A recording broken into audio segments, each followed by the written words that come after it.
Good afternoon, everybody. Welcome to the last day of class, Thursday, November 30th, 2023. All right, we'll get started with some announcements.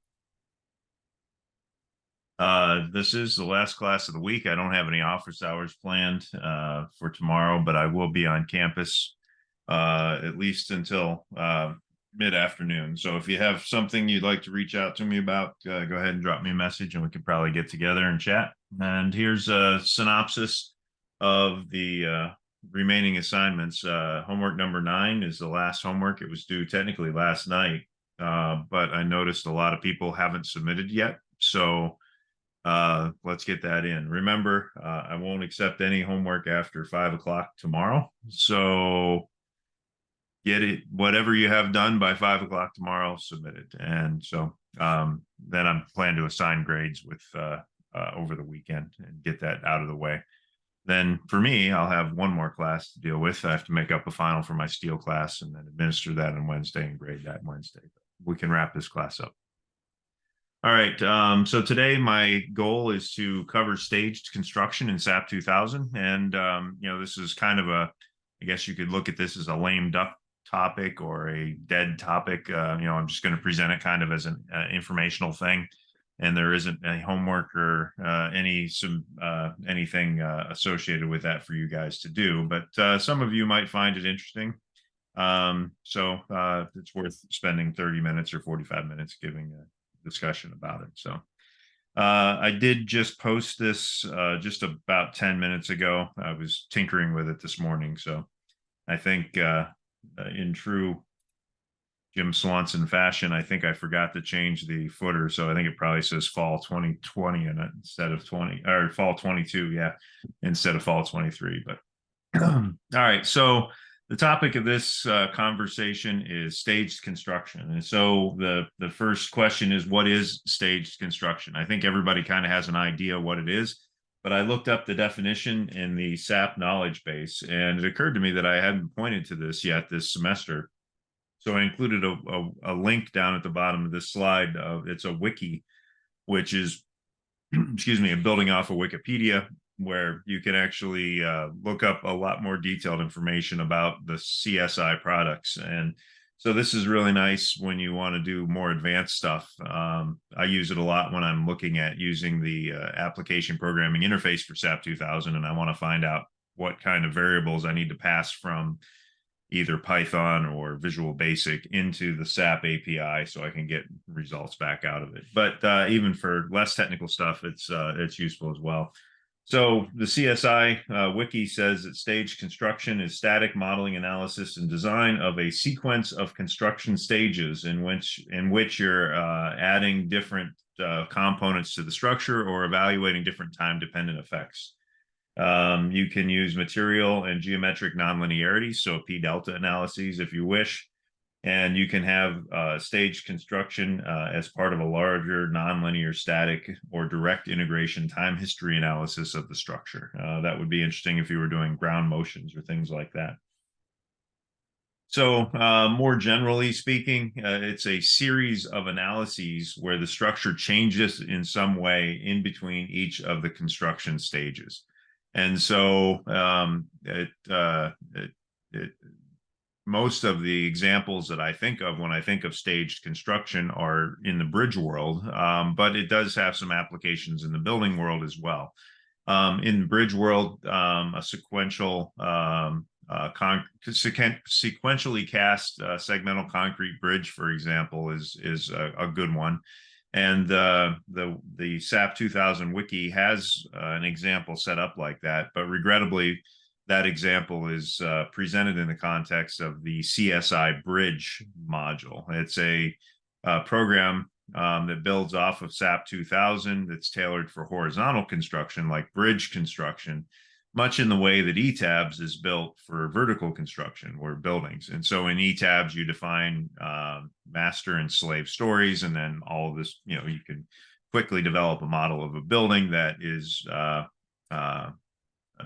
very repeated vertically. And so the same thing is true in CSI Bridge, except the context is to have a horizontal repetition instead of a vertical repetition. But anyways, the analysis starts at each stage with the nodal displacements and member forces from the end of the previous stage. And so I'll present an example here in a few minutes that comes off of the SAP 2000 Watch and Learns, and that was a good example within a building context. But there are a lot of examples in the bridge context as well. All right, so how do you do this in SAP 2000? Well, the answer is you go to the menu, you go to the define menu, you go to load cases, and once you're in the load case definition, it's an analysis type or a load case type that's presented there. You guys are somewhat familiar with some of this. We have the multi-step static, we have the moving load analysis, we have P delta analyses. We've been playing with this a little bit, but we've really just accessed the tip of the iceberg. But once you access the stage construction load type, you bring up this dialog, which is very busy and very rich. A lot of information in this dialog box. And basically what you're going to do is define the construction stages and then the data for each of those stages. And so when you look at a construction stage, a stage construction analysis consists of a sequence of stages that are defined for each load case. So each load case that's defined as a stage construction load case actually has a sequence of analysis built into it. So might be in the mindset that you only have one analysis that's performed for each load case definition, but within a stage construction load case definition, there are multiple analyses that are taking place. The stages are analyzed in the order that they're defined. You can specify as many stages as you want in a single load case, and stage construction can also continue from one load case to another. So I'm not sure why you'd want to do that. Maybe you want to break it out so you don't have too many stages in one load case definition, but you can have the results of the end of one load case as the beginning of the steps of another. So those are defined in the stages are defined in this part of the dialog. And when you go in and start accessing each one of these, you'll see that for each stage in your construction, you have a duration, you have an indication whether you want to provide output at the end of that stage or not. Maybe you just want to wait till the end of the load case or the end of the last stage within this definition. You have the output level and user comments. And so for each stage, you specify a duration, and that duration can be 0 if you're not interested in time-dependent effects. But if you are interested in things like creep and shrinkage of concrete, then you would put a duration in there, and then maybe just kind of thinking out loud, maybe one stage of construction lasts 7 days, right? You pour the concrete, you let the concrete cure for 7 days, then you remove the formwork, and then you move on to the next stage. And so that might be a duration. On the other hand, maybe it's 90 days. I don't know. It just depends on your particular application. You can also add objects to the structure, or you can add objects to the structure as a guide. I'll come back and talk about that later. Objects can be removed from the structure as well. Maybe you have temporary bracing that's in place to keep the structure plumb during construction, and then those temporary braces are removed. You can have objects that are loaded at each stage of the analysis, and you can also apply property modifier named sets. So maybe you want to have the concrete have a stiffness that's only 75% of its final stiffness in one stage, and so you can impose property modifiers during the stage construction analysis. You can also add or remove end releases in the frames as well, and you can change the section properties of frames, shells, and tendon objects. So for each one of these stages, they're analyzed in a 2-step process. The first step is that changes to the structure are made, and then the application of the loads are analyzed. This occurs instantaneously with respect to time. So there's really, if you're looking at a timeline of your analysis, occurs with 0 time.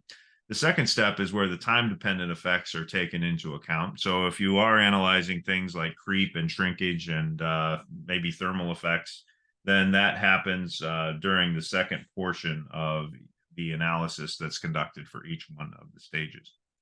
And so when we go in and look for each one of the stages that's defined, we have all of the data that's appropriate for that. And so there are a number of operations. If we click on the operation drop box, drop down box, you can see you can add to the structure. You can add guide structures. You can load the objects if they're added. You can load all the objects. You can remove part of the structure, et cetera, et cetera, et cetera. And so when we do this, we often have to identify what is being loaded, what is being changed, what is being added, what is being removed. And you can do that in a couple of different ways. You can see here that the default under object type is a group. Using groups of objects is usually the most convenient way of doing that, especially if you're going to add or remove more than a few different objects during a stage. So maybe you're looking at a building construction and you want to add an entire level during one stage of construction, or maybe it's a steel building and you want to add maybe 2 or 3 stories of framing during one stage of construction. Then it would make a lot of sense to add those as a group. In fact, if you're using ETABS, then you can use the default definition for each of the stories that are defined as an ETABS model. You can also do some stage construction stuff with CSI bridge superstructure segments, but again, that's a little bit outside the scope of our class since we don't have access to that. A number of years ago, we used to get the bridge component for free. There was more functionality built into SAP 2000 with respect to moving loads and bridge modeling and things like that. And then I think it was about 10 years ago now, they spun that off as its own package. And now they charge separately for that. And we don't have enough call for the use of that to really justify the cost. We do use SAP in the bridge engineering class, but we don't do enough modeling with it to really justify. Yeah, there is another package. I'm sorry, this is a little off topic, a little out of sequence here, but there is another package that's pretty good at doing stage construction stuff. It's called Midas, and we're in the process of getting an educational license to that. And we had some hoops to jump through in that process. Turns out that we have to make sure all of our software is accessible. And so there was some paperwork to fill out because Midas didn't have an accessibility policy associated with that. And as absurd as it might sound, we have to make sure that all of our software is usable for people who are blind. And so I don't know exactly how somebody who is blind is going to be able to use a package like this that is so intensive based on the graphics user interface, but there is a policy in place that mandates that we at least take that into consideration. And so it took about 8 weeks of going back and forth with the Midas folks in order to get that in place. Anyways, so Midas is geared almost exclusively towards bridges, though they have different modules that spin off for buildings and general finite element modeling as well. All right, so yeah, so you can add either a group of objects, you can add a point, you can add a frame object, and you can even add shell elements and things like that as well. And then lastly, you can define the other parameters that are associated with each definition. And so you can save the results of your analysis at the end of each stage or at the end of the final stage only, or you can do some combination thereof. There's also an opportunity to add nonlinear parameters, much in the way that we did for a P delta or P delta analysis. So if you want to change the convergence criteria or maybe use displacement control instead of load control, things of that nature that can be defined there. So as an example of where stage construction might be important, consider this two-dimensional structure here. And it's made out of concrete, kind of give a little bit of a throw to the concrete folks. I've been doing a lot of the work in steel. So here's a concrete example. And so the idea here is somewhat abstract, but bear with me. And so we have a number of columns, we have a number of beams, but this guy right here is a transfer girder. And so that's the girder that's up here. That's the 30 inches deep by 10 inches wide. And so the idea is that we have column loads that are coming down through here and through here. And we want this to be an open space at the bottom. Maybe it's a ballroom in a hotel, or maybe it's a lobby area, whatever. So these column loads have to be transferred out to go down through the remaining columns in that ground story. So the problem is, or the reason why this is interesting from a staged construction point of view, is that if you were to just develop a SAP model without imposing any staged construction parameters, then these beams up here in the upper level of the structure would actually help to carry the column loads out into the exterior columns. They would actually aid in transferring those column loads out to the columns that go down to the ground. But if you think about the way that this is constructed in actual practice, you're going to build this structure most likely one story at a time. And so I didn't develop a series of drawings, but let me sketch this out by hand. So what's going to happen is you'll probably put up the first story's worth of framing, kind of like this. You'll have this transfer girder in place like that. And then what's going to happen is that the formwork will be removed. And then after the concrete has sufficient strength, and that concrete is going to carry its own weight. And what's going to happen is that that transfer girder is going to deflect a little bit like that. Then you're going to come in and put the second phase of construction on, where you're going to put in the upper stories like this. And when that concrete is wet, that is going to impose additional loads carried entirely by this transfer girder. And so what's going to happen is that transfer girder is going to deflect even more, carrying its own self weight plus the self weight of the second story framing. And then after that framing, or after that concrete develops a significant enough of strength, then you'll add the third story of framing up here like this. My sketching is getting even sketchier.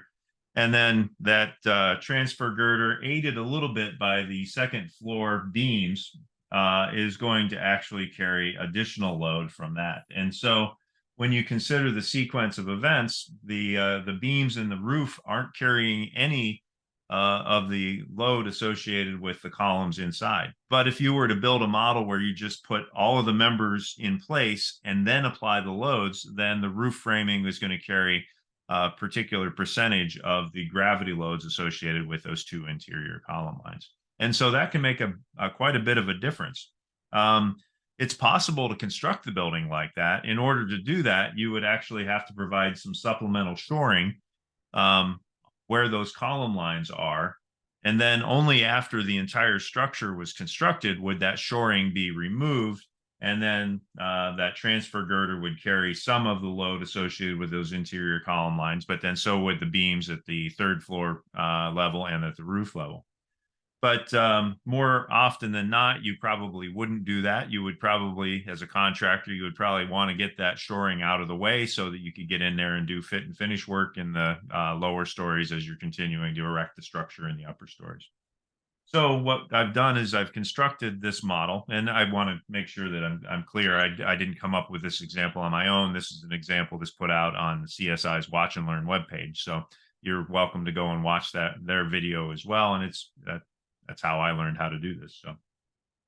So I have two different versions of this. It's actually one model, but there's two different versions of the construction sequence. And shown on the left here is what happens if you put all the structure in place and then apply the loads. So it's just our basic linear static analysis that we've been using for most of the semester.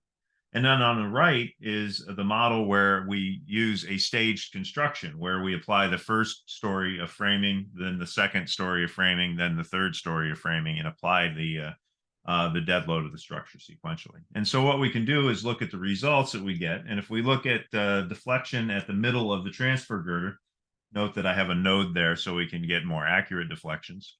Then under our the first model, where we're just putting all of the loads in place and then letting all of the structure resist those loads, we end up with a deflection at the midspan of the transfer girder of about 1.3 inches. However, if you do this sequentially, you end up with a deflection at the middle of the transfer girder that's almost twice as large. It's 2.5 or almost 2.6 inches of deflection. So that's an indication that transfer girder is carrying about twice as much load when you consider the sequential analysis than it is if you consider the non-sequential analysis.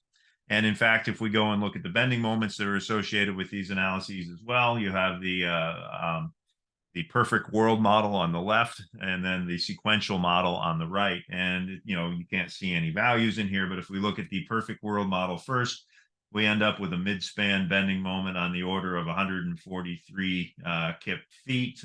We end up with moments under the column lines of about 160 kip feet.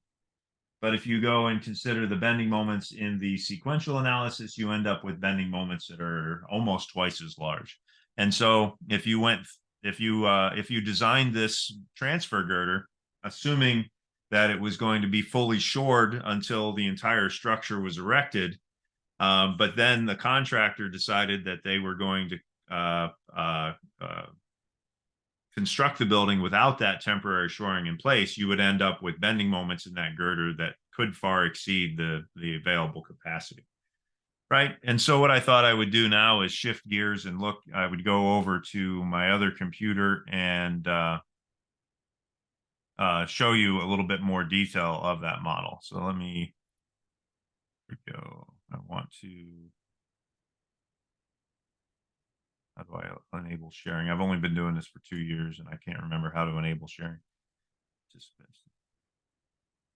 stop sharing first. There we go. All participants can share. All right.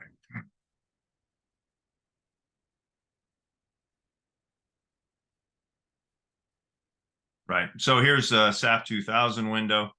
And so I've got that same model open that we had in the PowerPoint just a minute ago.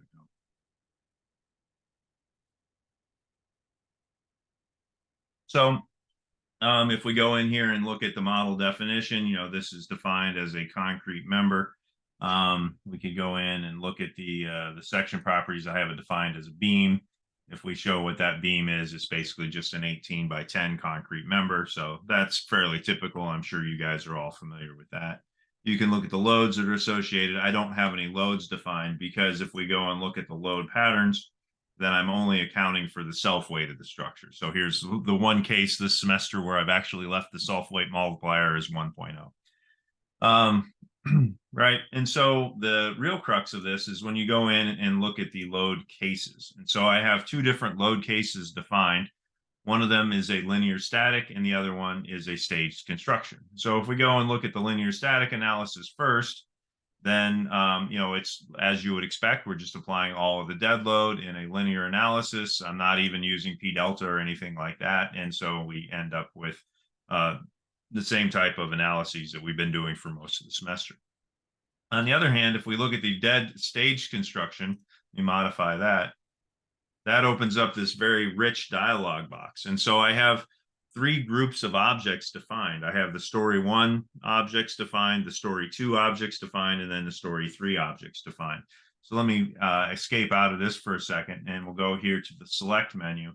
And if I go and select by groups, then you can see all of those different objects. So if I select the story 1 objects, you can see it's basically the 2 ground level or first story columns, and then this second floor framing that are supported by that. So let me deselect those. Let me go in, select story 2. Story 2 objects, or the story 2 group, is basically the columns in the second story and then the third floor level beams. And then obviously the story 3 framing is defined like that. Okay. So let me go back to my load case definition. And so when we look at the parameters for that stage construction, you can see that in stage number 1, what I'm doing is I'm adding to the structure. I'm adding the story 1 objects, and then I'm applying the loads to those. And I don't have any externally applied loads, but I have the self-weight of the structure that's being applied. And then you can look at the story 2 framing, the story 2 data, and I'm adding story 2 objects to that, and then finally the same thing for 3. You can modify and change the results that are saved for this. You can change the nonlinear parameters, but I'm not doing a nonlinear analysis, so that's almost. So let me go in and run the analysis.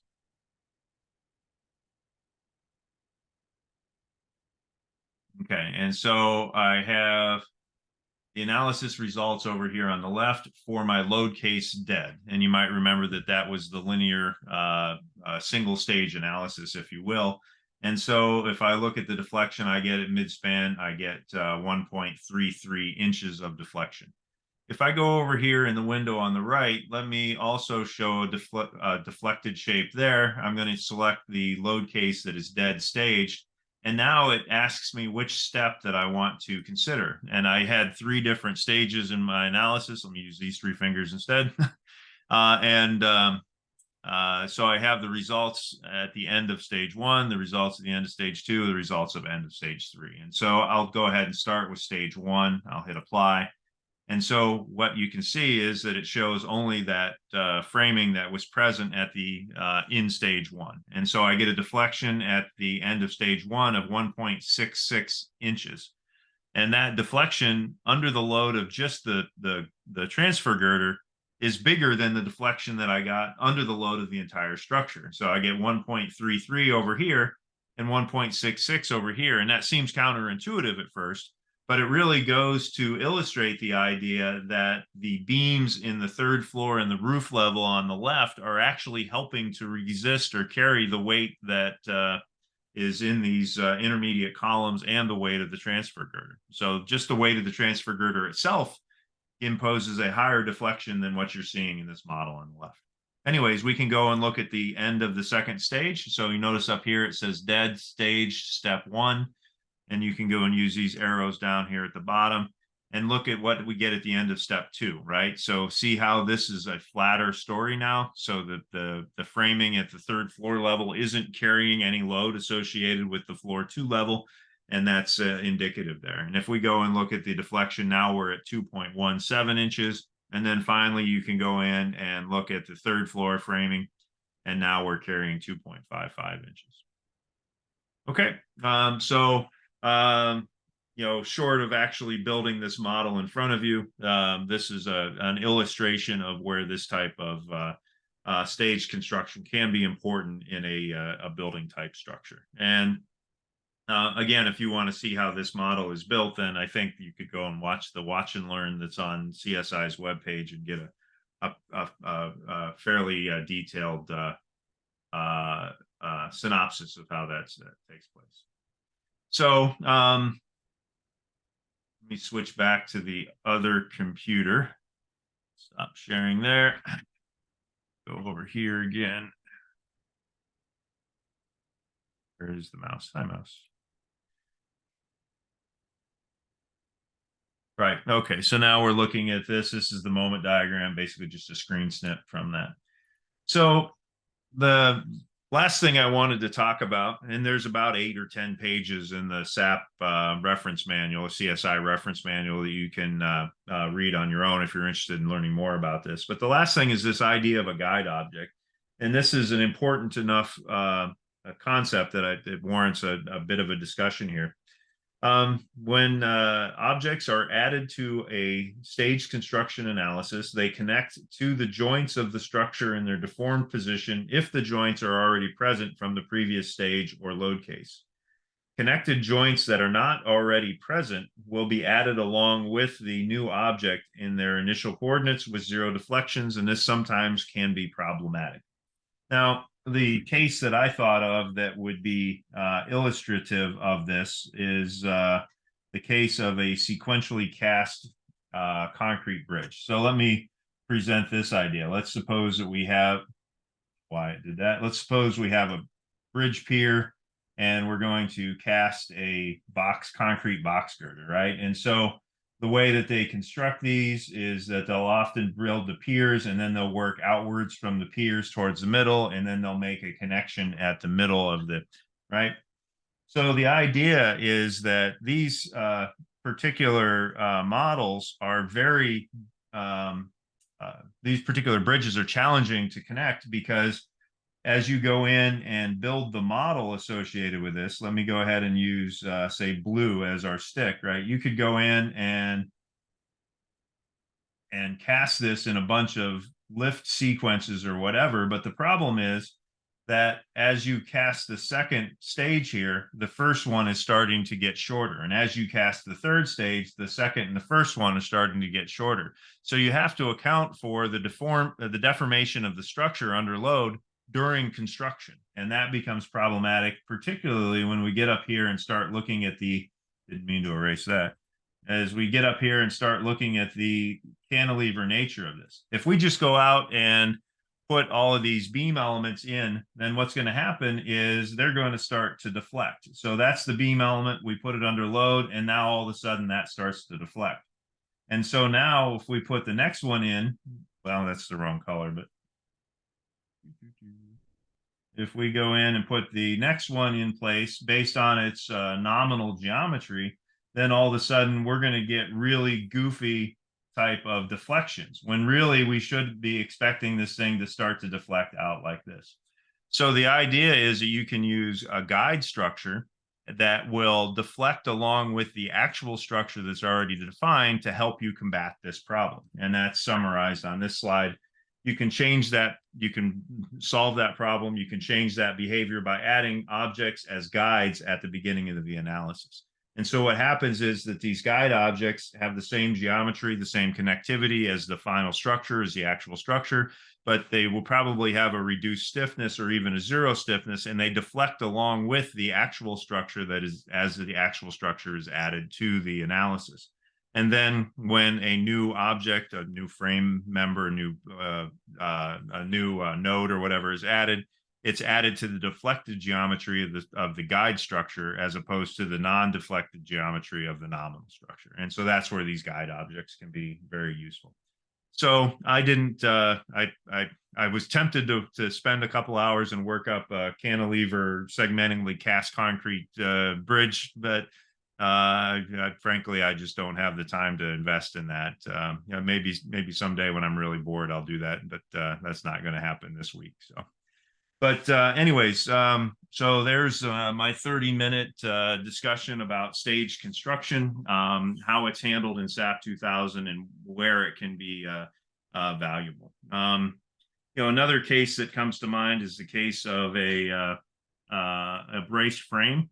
So we've been dealing with the Tower of Terror, for example, and if you have a braced frame like this, where you have a beam coming in and now you have braces that are defined like this, chevron braces, for example. And when you come in and put loading on this member and then put a horizontal load on that, so maybe this is dead load, maybe this is live load, maybe this is some wind load acting over there. If we put that wind load on, we would expect there to be compression in this brace and tension in this brace. But it depends on how the structure was built. So consider two different options. One where the braces are put in before that roof beam is. In that case, those braces are going to be carrying compression due to the dead load and the live load that's acting on the beam above. And so when you put the wind load on there, the amount of tension you get in this member is going to be reduced by the compression that's already present, resulting from the gravity loads. On the other hand, the amount of compression that's in this member is going to be larger because it's already carrying some compression due to the gravity loads acting on that beam, and then more compression due to the wind loads. On the other hand, maybe this building is constructed with a different sequence. Maybe it's constructed using temporary bracing when the gravity loads are applied. Maybe you have guy wires or something like that. And then after the floor slab is cast at the beam level, then the braces are brought in and erected. Now that's not all that realistic because it's hard to get a crane in there to put the braces in after the floor slab is in place, right? I mean, you're going to have metal decking in there or whatever. So that's not all that realistic. But what is realistic is maybe they put the braces in, but they didn't weld them, right? Maybe you have an erection bolt in place that's holding those braces in place. Then the floor slab is constructed on the beam. And so your beam is carrying all these gravity loads. And then they come in and weld the connection between the brace and the gusset plate. And so that second option can take place. Even if the braces are there, maybe there's a release in place until they're actually welded up. And that release in this case wouldn't be a moment release, but instead would be an axial release, right? And so that could be important. And so if you consider Option one, you end up with a lower amount of tension in one brace and a higher amount of compression in the other. If you consider option number two, you end up with a higher level of tension in one brace, but a lower amount of compression in the other. So in that case, you might want to be very clear in your construction documents how the construction sequencing should take place. Or you might want to consider two different analyses that consider both options so that you've accounted for both contingencies during construction. So just a few different examples of where stage construction might come into play. Another one, obviously, if you've driven across a bridge in the state of Ohio or Kentucky, a lot of times they'll close half the bridge and then they'll tear half the bridge out. And so challenge there is making sure that the deflections on the left half of the bridge match the deflections on the right half of the bridge when the closure pour is made. So that's another issue of stage construction. Curved girders are notoriously problematic.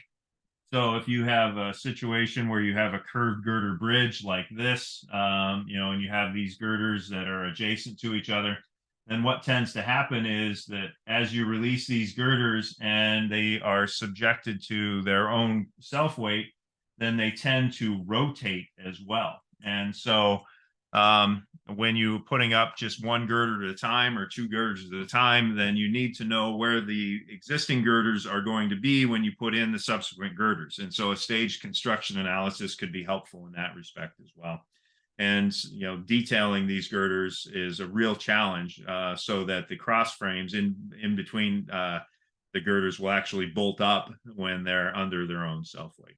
And the Ohio Bridge Design Manual has almost an entire chapter devoted to this particular problem because they've lost some money on some projects in the past because it didn't work out the way that it was supposed to. There was one bridge, I'm not sure, that actually resulted in litigation. There was one bridge that was put up. It was a very skewed structure. So the supports were at an angle. So when you think of bridges, you think of, here's one abutment, here's another abutment, and then you put the girders in like that, and that's a nice cookie cutter bridge. But sometimes when you have a road and maybe a railroad underneath it that aren't perpendicular to each other, then what you can do is you can end up with a skewed bridge. And so that saves cost because the girders don't have to be as long. But then the problem is that you're in mid-span of this girder, but across the bridge, you're almost at the support. And so you end up with goofy behavior. So the DOT put a bridge up in a situation like that. And within about a year or 2 years, they actually had to demolish the bridge and rebuild it because it didn't perform the way that it was supposed to. And my defining moment from that particular project was being subpoenaed and having to provide all my electronic files to the plaintiff in the case because we were monitoring the strains and the stresses that are in the girders during the process. Anyways, hope this was helpful, useful for you guys. Closing thoughts for the semester. We've really just touched the tip of the iceberg. There's a whole bunch of other types of analyses that we could do.